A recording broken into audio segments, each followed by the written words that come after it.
Hi there, this is Ethan Thomas showing off my prototype 3 on 2D level design. So this is a pre-recorded clip of me playing my game just so you could see me complete it without dying.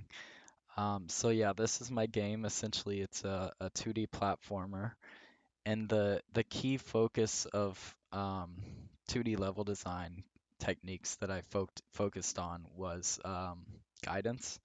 And as you can see here, I use these little coin token elements to guide the player where to go. For example, you just saw three different holes that the player could choose to jump down to, and the only reason you know to jump down the middle one is because there are coins through there. Um, and as you can see, this continues into the second level where the coins guide the path where you're supposed to go. Um, You'll also notice I have enemies. These are kind of like Goombas where they can be jumped on, but if they run into you from the side, they kill you.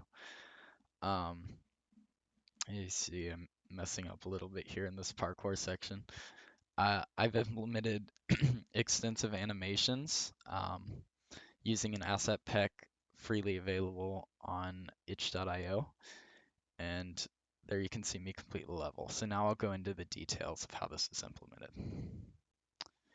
So before I get too far, I have to give huge credit to this YouTube tutorial series on building a 2D platformer in Godot 4, which is what I choose to build my game in. This series is by Rapid Vectors, and it was very helpful in getting all of the infrastructure set up, from the tile maps to the characters to the animations. However, the levels you saw in the previous clip are completely designed by myself. I took a lot from this tutorial, but I designed the levels myself, and since that was the focus of the assignment, I felt I did an adequate job of making this my own, as well as changing various features. And also, I have to give credit to this asset pack here, which I use for all of my assets, warped assets, and this is free for personal or commercial use. So yeah, so getting into the project, here's the project in Godot, and you can see the level laid out completely. So I knew I wanted my focus to be guidance for my um,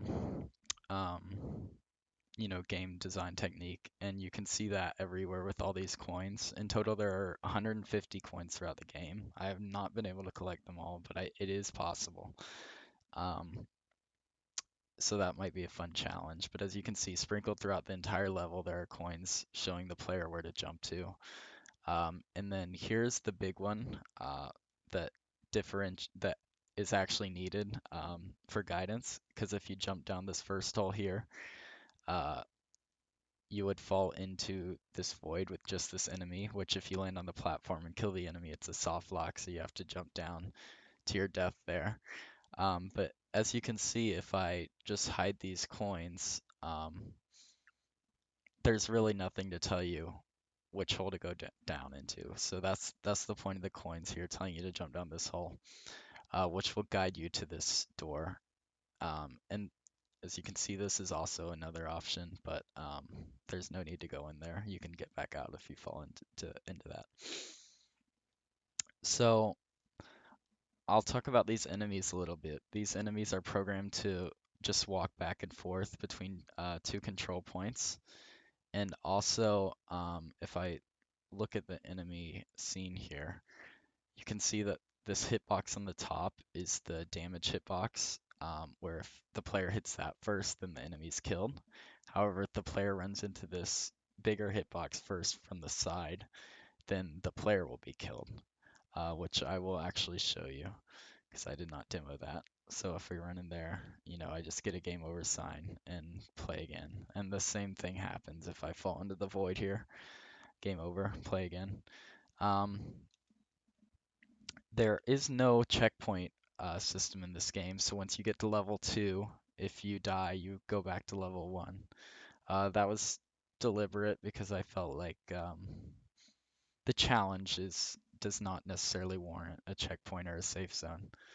Um, One other technique I implemented very, very briefly here at the beginning is branching. As you can see, there's two paths. The player can go down through the right, jump on these platforms, and then get to this point and continue on. Or the player can go up to the left and get more coins and go on this slightly challenging more challenging platform to get more coins and then land in the same spot. So that's a little incentive to collect some more coins there. And one more real quick thing, though I did not make a deliberate attempt to include juice because this was starting from scratch for this game. I did add a variety of juice effects, just through those animations mostly. As you can see, this jumping animation is really satisfying. I'm proud of that. And also, when I run into the Goomba to die, is slight because it's behind the menu, but you'll see there's a little explosion animation for my player dying, as well as jumping on top of it.